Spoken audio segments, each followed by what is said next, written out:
at Farquhar, the top station of his branch line. He had run round Annie and Clarabel after the morning journey and was enjoying a short rest before the run back down the valley. His driver and fireman stood beside his cab talking to the guard who'd brought startling news. "Did you know that the station master was burgled last night?" he was asking. Thomas's driver shook his head. "You don't say," he exclaimed. "I didn't know he had anything worth stealing." "He's won cups for gardening," exclaimed the fireman. "All taken, and then the scoundrels had the cheek to pinch his car to carry them away in." "Not that new one he's so proud of," said the driver. The guard nodded, and at that moment the signal rose to show that the line was clear. The driver and fireman climbed into Thomas's cab. The guard blew his whistle, waved his green flag, and got into Clarabel. Thomas set off. By the time they were through the tunnel, the train was running nicely. Road and railway were beside each other here, with only a stream between them. Thomas remembered his race with Bertie the bus. He'd only won because he could go through the hill, while Bertie had to go over it.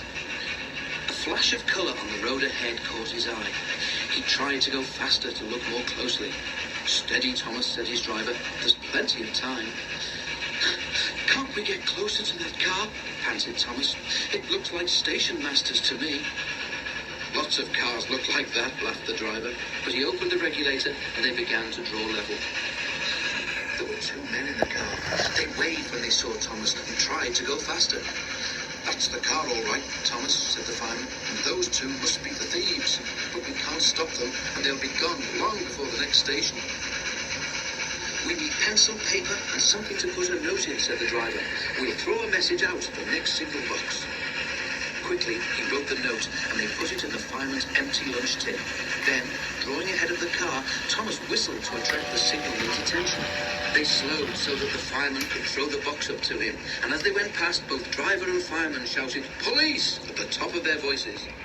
By now, the stolen car had gone well ahead, and Thomas did not see it again.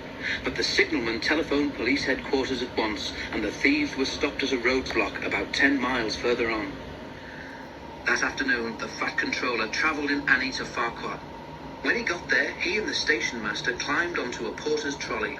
They told the passengers the whole story, and the station master thanked Thomas, his driver, and his fireman for their prompt action. The passengers cheered loudly, and they cheered even more when they heard that the station master's gardening cups had all been found undamaged in a sack in the boot of the car.